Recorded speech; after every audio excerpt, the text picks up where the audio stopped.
most advanced US drone shot down.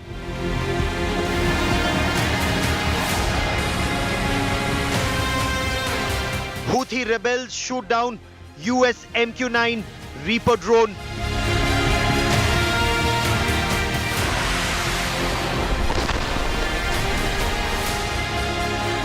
Iran-backed rebels shoot down US drone over Red Sea.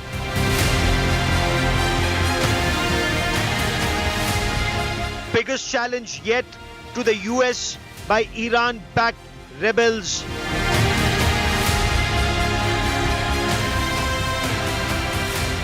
Will the US strike back at Iran-backed rebel forces?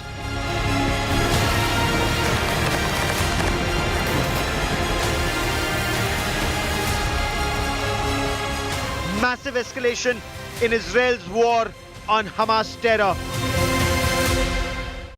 Hello and welcome. You're watching India First. I'm Gaurav Sawant. In a major blow to the United States supremacy in the skies, Iran-backed Houthi forces shot down the most advanced US MQ-9 Reaper drone over the Red Sea. Now, this drone costs close to $30 million and was on a reconnaissance mission and reportedly not armed. Shooting down a US drone, Iran-backed forces have thrown a major challenge to the US that has repeatedly warned Iran and rebels backed by Iran not to open a second front. But this isn't the first time that the US forces have been targeted by Iran-backed rebels. US troops stationed in Iraq and in Syria have repeatedly been attacked by rockets and drones, at least 40 times since the attack on Israel on the 7th of October. In fact, 46 service personnel were injured in these attacks. Some had to be flown to Germany for treatment.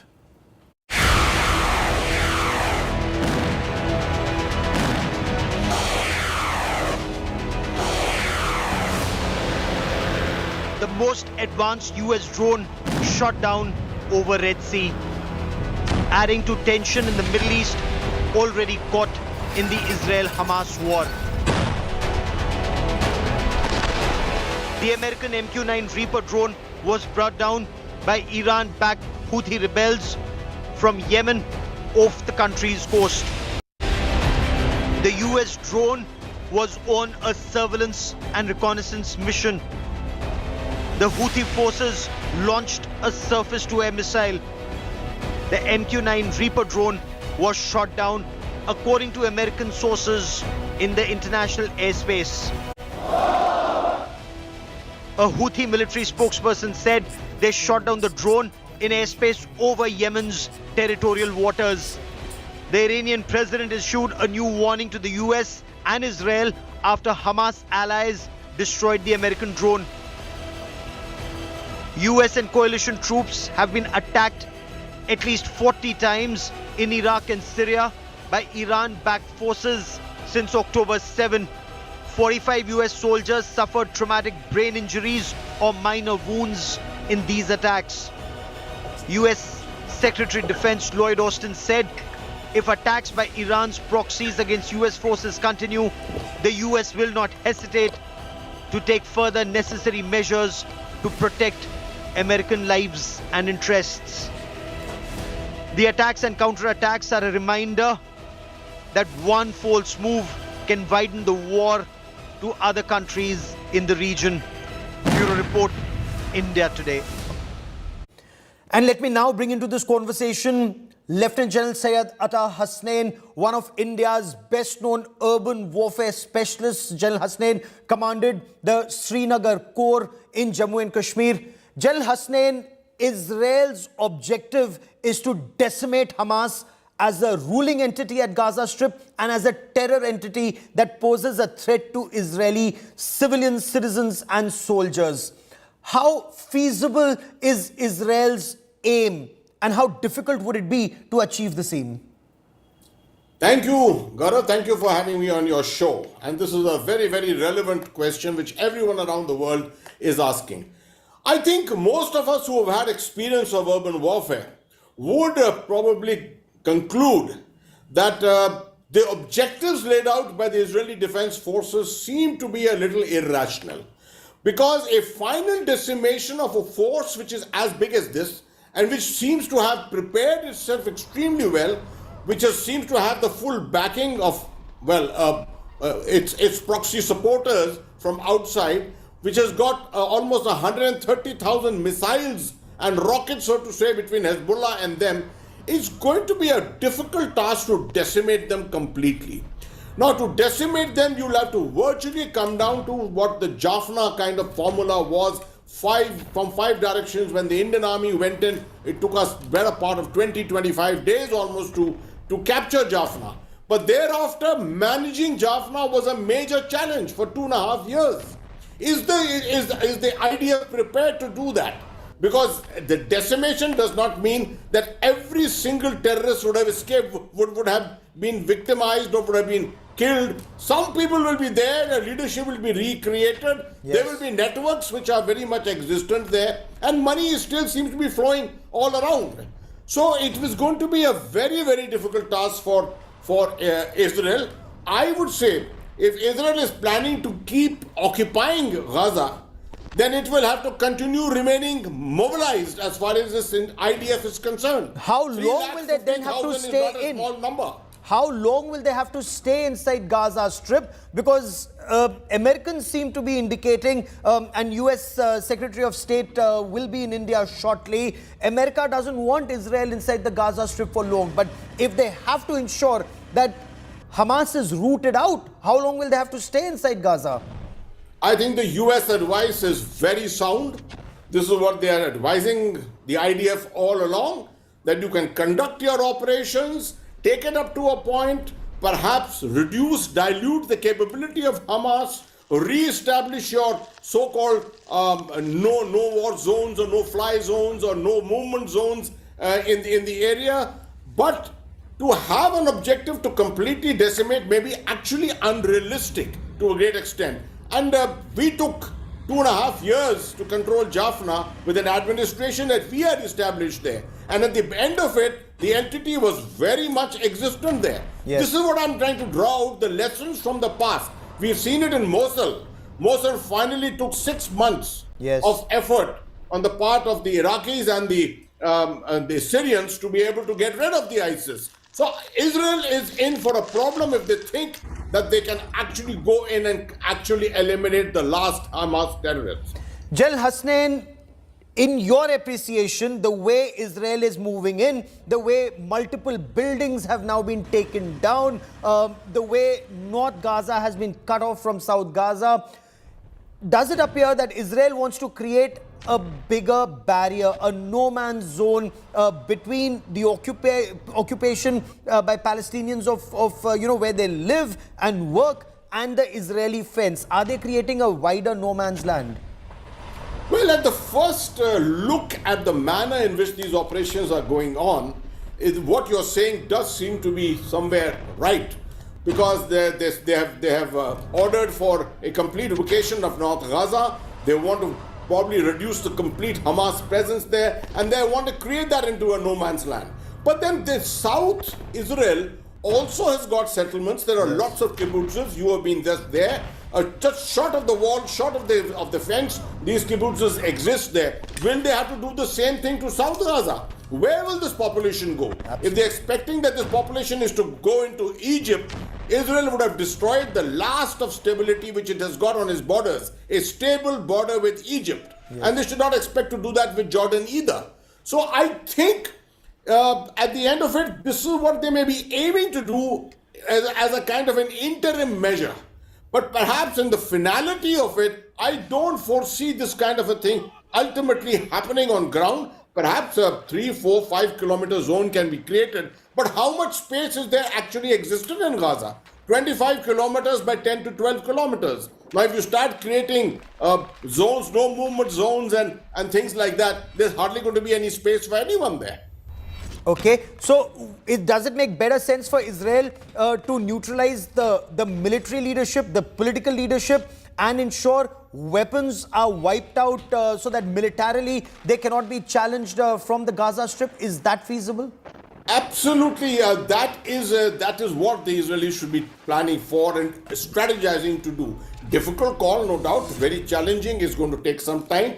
But what they should definitely not do, what they should call off, is this indiscriminate bombing of civilian areas and causing civilian casualties. 10,000 dead for the sake of killing 60 Hamas terrorists is just not worth it, because you're only enhancing this problem further and further beyond. General Hussain, for joining me here on India Today. Many thanks. Thank you. And let me now quickly bring into this conversation India Today's Shiv Arur. Shiv, this is huge and a huge challenge to American air supremacy in the skies here. You know, Gaurav, an MQ-9 Reaper drone being shot down by Houthis is, a huge action at any point of time. And it happening at a time when Israel and, the Hamas are at war in the Gaza Strip makes this exponentially bigger. The United States, as you know, is deployed in a very big way in the region already. The United States, under normal circumstances, has drones of the MQ-9 variety operating in that region because there are a variety of threats to the United States over there. But for Yemeni forces, the Houthi forces, to use surface-to-air missiles, first of all, to be able to track a very high-flying MQ-9, armed drone, being able to target it, lock it, and bring it down, suggests a very high degree of conventional surface-to-air weaponry. Point number one. Point number two, the willingness to engage and raise temperatures with United States forces in the region at a time when, everything is on a hair trigger, and an action of this kind could easily escalate the situation beyond just Israel and Gaza. And point number three, this brings Iran's intent right to the fore, Gaurav. The MQ-9 Reaper is not a small drone. It's a big drone. They cost about $32 million a piece. To bring them down is no joke. So it suggests that those looking to raise temperatures, looking to poke the defenses of the United States, looking to, try and provoke and trigger a greater escalation, perhaps, beyond just Israel and Gaza, may well be in a position to actually succeed. So far, the Arrow anti-missile system has brought down a ballistic missile. United States Navy cruisers have managed to intercept cruise missiles fired from Yemen. But the bringing down of an MQ-9 Reaper drone is by far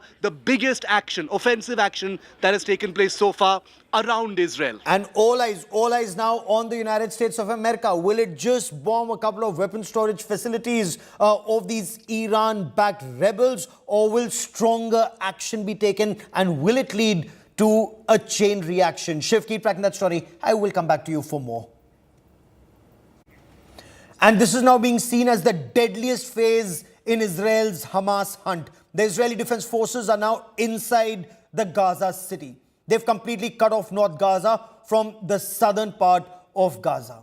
Israeli tanks, armored personnel carriers and infantry soldiers are now carrying out both search and seizure and seek and destroy operations to decimate Hamas commanders, fighters, infrastructure, tunnels, shafts and weapon storage facilities. The Israeli forces are also moving closer to the Al-Shifa hospital.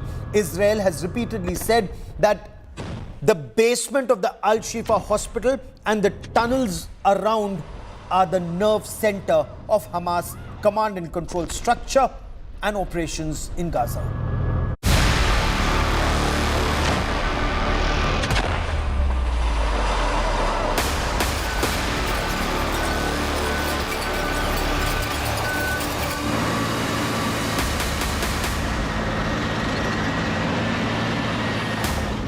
Israeli forces are being greeted by Hamas tunnels across Gaza City.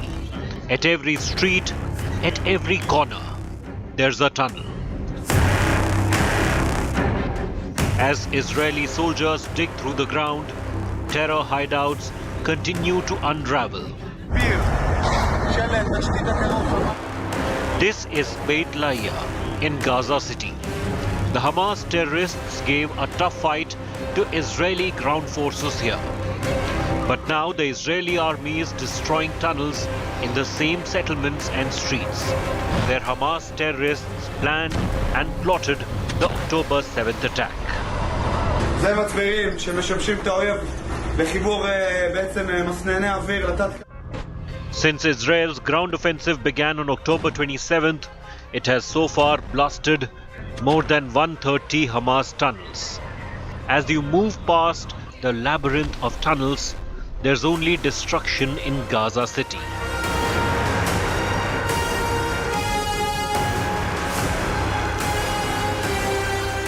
Wherever you look, there are ruined buildings, collapsed roofs. The entire settlement is scattered in dust.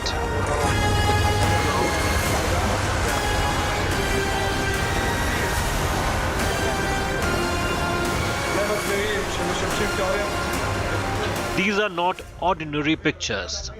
The truth of Gaza City came to light when a group of journalists, along with Israeli army, entered the Gaza Strip. This is what they saw in just 1.5 hours. The 401 Brigade of the Israeli army is deployed on the front in this area. They move forward only on tanks. After inspection, Israeli army soldiers come out and enter each house and investigate. One of the first soldiers that came in this neighborhood. And yes, when we came in, we weren't shooting when we just came in. We were getting shot at. They were shooting at us.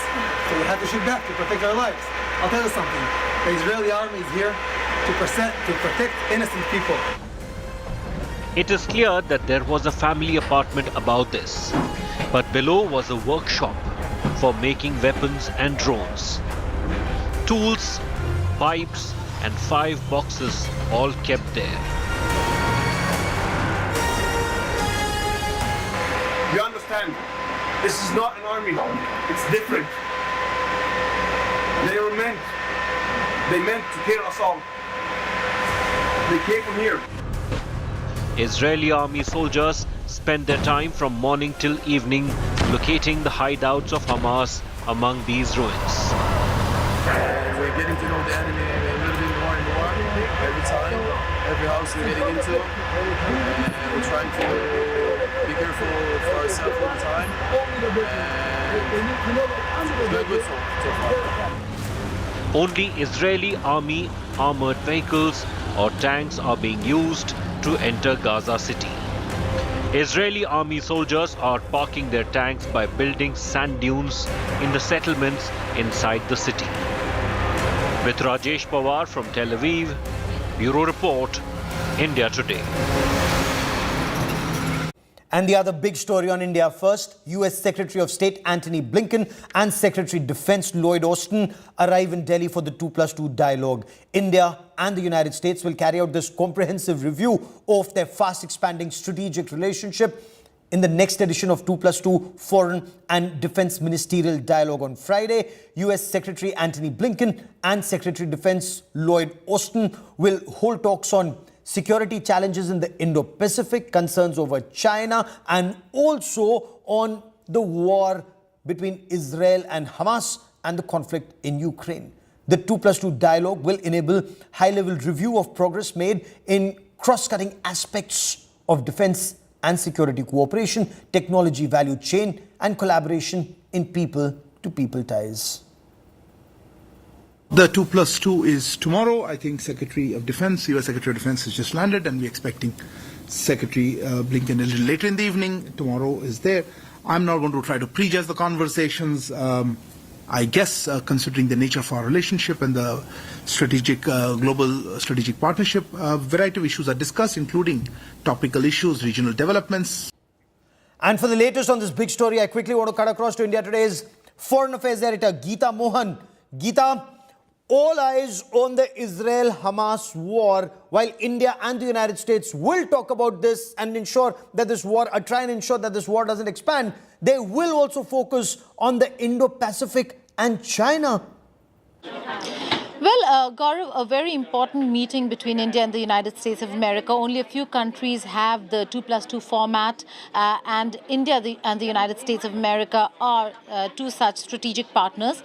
The importance of the 2+2 is the fact that you have all aspects of strategic cooperation that is discussed between the two countries. In this case, we have the Secretary of State, Antony Blinken, U.S. Secretary of Defense, Lloyd Austin, and their Indian counterparts, Rajnath Singh and Dr. Jaishankar, who are all going to be in one room. The day will begin with the 2+2 dialogue, ministerial dialogue, and followed by bilateral talks between the defense ministers and the foreign ministers. The focus certainly is going to be, apart from the fact that there's a lot of bilateral engagement and issues that have to be addressed and looked into, the focus will also be on the regional and global developments, particularly the Israel-Palestine war, the kind of support that Israel seeks in fighting Hamas, also the concerns with regards to humanitarian crisis in Gaza. All those aspects will be discussed, but to focus more on the 2+2, as we all know that the President of the United States of America has been invited for the Republic Day celebrations as chief guest. That invitation has yet to be accepted by White House. But ahead of any such visit or meetings that could take place between the leadership, the ministerial meeting is going to be very important. There are going to be key issues with regards to high-end technology, people-to-people contact, and many other fronts on the defense front. There are two very important deals that the two sides are working on. The long-endurance drones deal is also the F-414 jet engine deal. So these areas and issues will be discussed and ironed out. With regards to certain other concerns when it comes to visas, there have been a few delays because of the backlog. And also the India-Canada issue. Now, when the Ministry of External Affairs spokesperson was asked whether that could come up, he said, we're open and happy to discuss anything. We'll have to wait and see what really happens in terms of discussions that will take place tomorrow. So again, let's wait and see what the niggling areas and issues are going to be between the two countries. But there are a lot of areas of cooperation and a strategic cooperation when it comes to enhancing of ties between the two countries. And that certainly will remain the focus, apart from the fact that Israel-Palestine and Russia-Ukraine could also figure. We will continue to track developments on the story very closely, but that is all I have time for on India First this evening. Many thanks for watching. Coming up next, elections unlocked with Rajdeep Sardesai. Stay with us. We will continue to track developments on the story very closely, but that is all I have time for on India First this evening. Many thanks for watching. Coming up next, elections unlocked with Rajdeep Sardesai. Stay with us.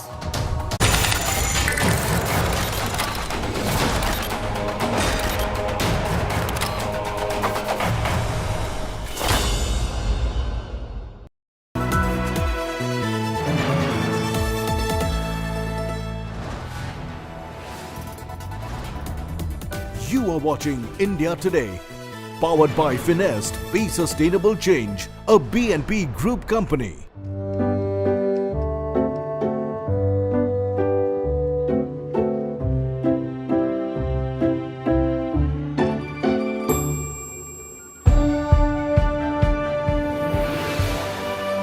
Colors by Cola makes you wish everything was as vibrant.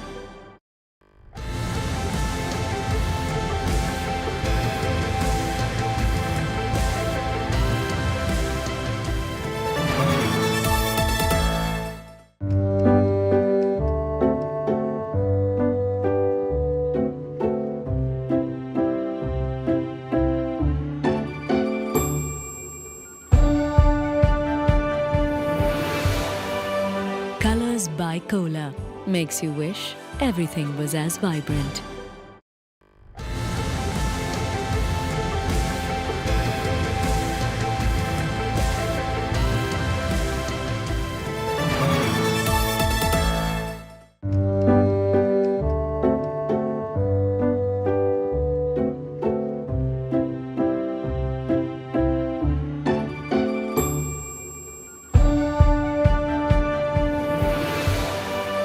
Colors by by Cola makes you wish everything was as vibrant.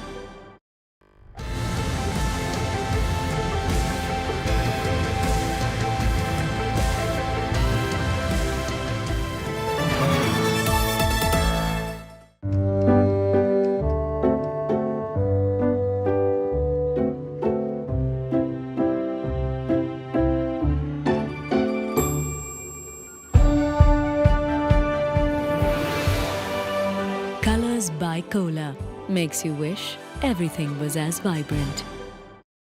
Get ready for an immersive journey into the heart of news, politics, and insights that matter. Join India Today now on WhatsApp with the #1 election team as we gear up for the upcoming assembly elections. Do scan the QR code.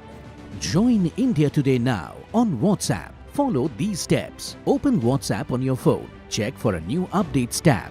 Select Find Channel and type India Today. After finding the channel, tap the Follow button.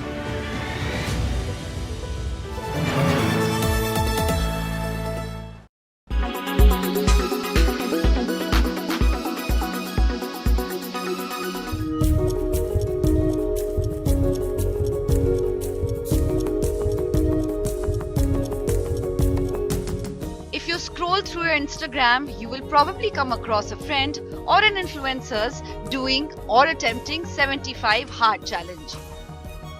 A dozen health influencers have been at it. So what are the rules of this game?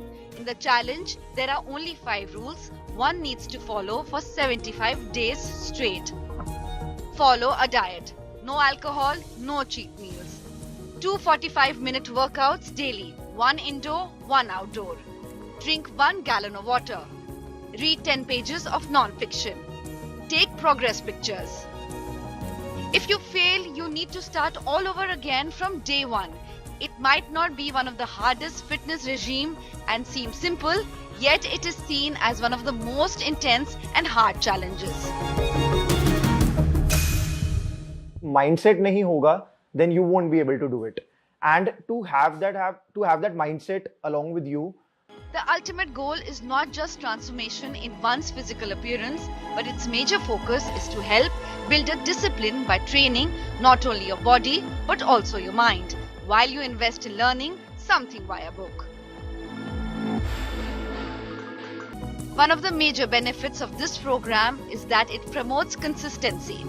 Consistency is key when it comes to seeing overall results from a health and fitness plan. By completing a challenge, by end of the challenge, one will end up reading 750 pages, find a dietary routine, remain well hydrated, boosting both internal health and glowing skin, witness a better toned body, and most of it be able to see all these visible changes through a catalogue of daily progress pictures. What it is that one should be wary about here. All in all, if done right, this really works and inspires. With Nitika Gandhi in New Delhi, Bureau Report, India Today.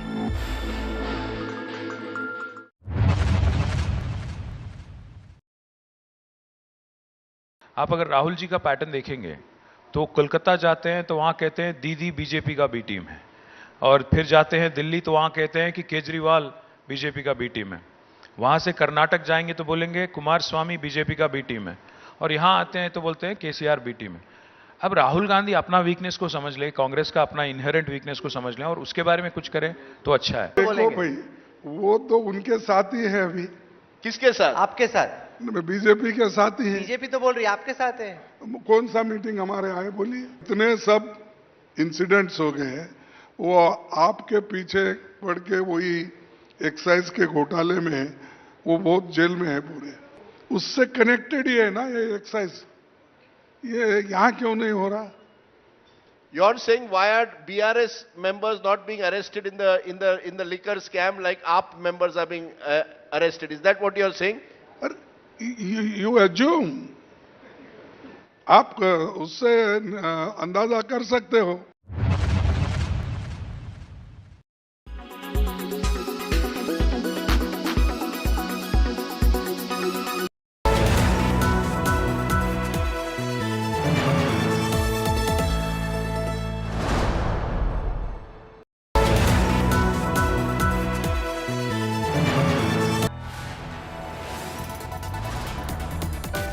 watching India Today.